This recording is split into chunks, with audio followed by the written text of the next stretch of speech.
Hai, ketemu lagi dengan saya di Arita, teman kamu berbagi cerita dan bertemu bersama.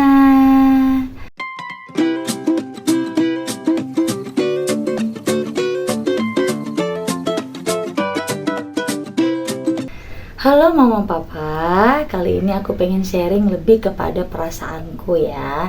Karena kan banyak banget kita nonton-nonton video yang berkaitan mungkin dengan anak-anak berkebutuhan khusus. Dan mungkin banyak banget influencer-influencer yang Mama Papa ikutin di sosial media. Kemudian ada banyak teknik atau tipe parenting yang disarankan oleh mereka. Nah di sini aku cuman mau menyampaikan bagaimana diriku sebagai orang tua ketika aku juga memiliki anak dan mengalami banyak kegalauan atau mungkin lebih tepatnya overthinking ya.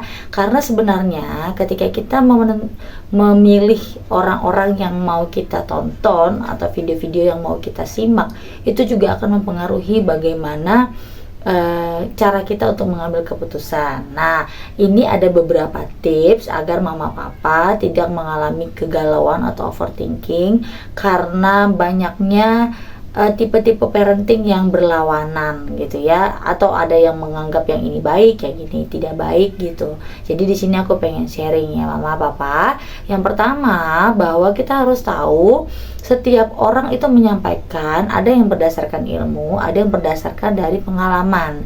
Kalau misalnya papa mama mengikuti seorang profesional, maka itu pun dia dasarkan dari teori yang dipelajari. Oke, kemudian kalau prakteknya kita bisa sesuaikan dengan bagaimana yang kita alami di kehidupan sehari-hari gitu ya mama papa. Karena apapun yang disampaikan oleh ahli itu mungkin mereka menyampaikan berdasarkan penelitian, kemudian berdasarkan survei gitu ya, dan itu mungkin hanya secara sampling, artinya orang-orang yang dipakai sebagai contoh sampling percobaan itu hanya orang-orang sampling, artinya bukan anakku yang jadikan sebagai acuan mereka untuk melakukan penelitian gitu ya. Jadi itu hanya sebagai gambaran bagaimana sebaiknya, apa yang terjadi dan solusinya gitu. Nah, demikian pula dengan ibu-ibu influencer atau mom influencer atau selebgram yang mungkin diikutin oleh mama papa, mengikuti gaya-gaya parenting mereka gitu ya. Mereka menyampaikan itu lebih banyak dari berdasarkan pengalaman pribadi mama papa, dan backgroundnya itu berbeda dengan kita. Mungkin ada yang status sosialnya mungkin mirip atau ekonominya mirip, mungkin ekonomi ke atas gitu ya, atau ada juga yang kondisinya mirip karena dia anak satu-satunya, contohnya anak kita juga anak satu-satunya. Tapi kalau orang yang kita ikutin sebagai panutan itu memiliki kondisi yang berbeda dengan kita, contoh aja nih, pertama, ada cara yang mungkin pas untuk anak yang tipikal budaya barat, ada yang tipikal budaya timur, atau mungkin background keluarga kita mungkin lebih banyak mengusung budaya-budaya timur, kemudian kita coba terapkan budaya barat. Apakah itu masuk ke keluarga kita atau ke prinsip-prinsip dasar keluarga yang sudah dilakukan turun-temurun, atau ada juga yang disampaikan metode parenting seperti ini cocoknya untuk anak saya yang mungkin anak pertama, tapi mungkin tidak cocok untuk anak kedua, karena kan beda banget kondisinya. Anak pertama adalah tipikal anak yang seluruh perhatian itu buat anak kita, tapi kalau udah ada anak kedua, kemungkinan besar adalah ada rival sibling di situ, ada kemudian belajar dari pengalaman pertama di situ gitu. Jadi nggak bisa plek ketiplek kita meniru dan mengikuti apa yang disampaikan oleh mereka. Makanya papa mama, ketika kita memilih orang yang mau kita jadikan panutan atau video yang mau kita tonton, ingatlah selalu bahwa tidak ada yang 100% mutlak benar. Kebenaran yang disampaikan oleh seseorang itu bisa dipatahkan di hari lainnya. Pasti ada kesalahan atau ada kekurangan.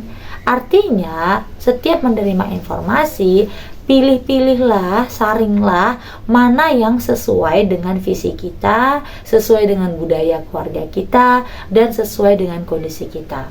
Dan kita juga boleh memilih-milih orang-orang yang sekiranya mirip. Artinya kita pilih mungkin orang yang tipikalnya adalah tipikal yang sama dengan kita gitu contohnya ya, atau kita mungkin mengikuti dokter anak yang mungkin anak kita memang dirawat di sana, jadi kan sejalan gitu ya. Atau kita mungkin mengikuti selebgram yang mungkin pola pikirnya sama atau sejalan dengan aliran agama yang kita ikutin contohnya. Atau mungkin kita pilih orang-orang yang karakternya, gaya hidupnya mirip dengan kita supaya nggak jomplang.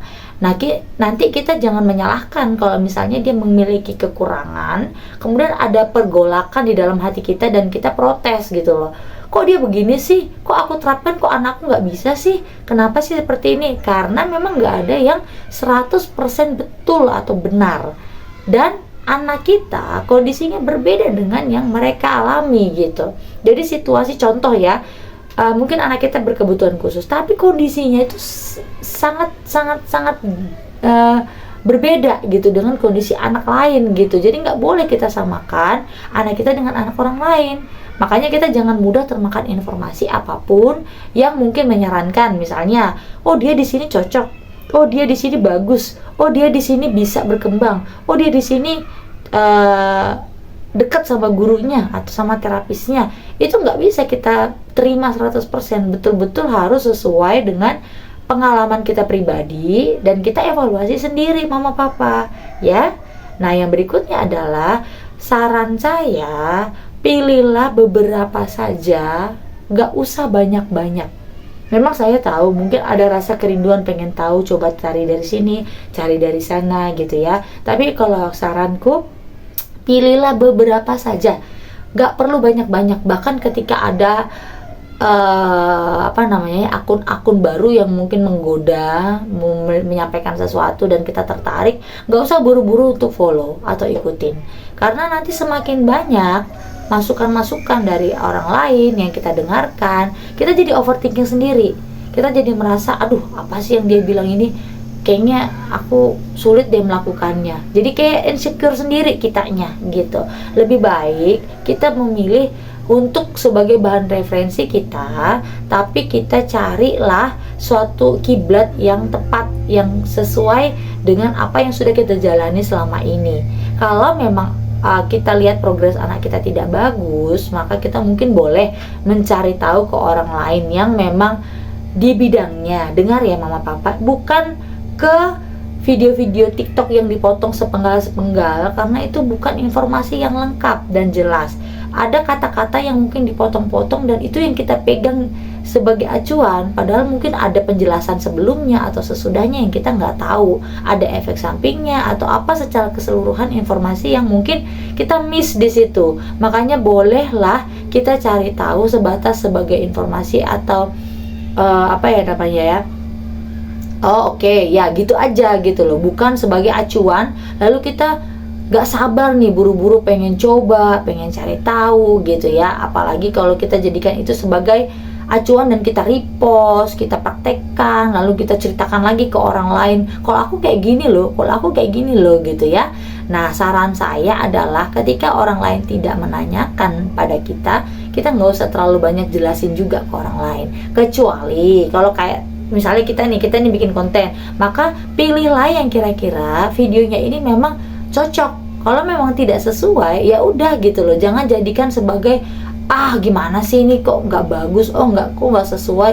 Nggak perlu sampai seperti itu gitu. Kitalah yang harus menyaring informasi yang masuk supaya kita nggak terlalu banyak berpikir dan menjadikan kita bingung untuk mengambil sebuah keputusan. Ya, ini semua yang disampaikan di YouTube, podcast atau apapun itu, etiket baiknya adalah pengen mengedukasi ya. Tapi namanya edukasi itu disampaikan berdasarkan apa yang dialami secara pribadi, bukan buku panduan untuk melakukan ini, maka buku panduan itu kita terapkan.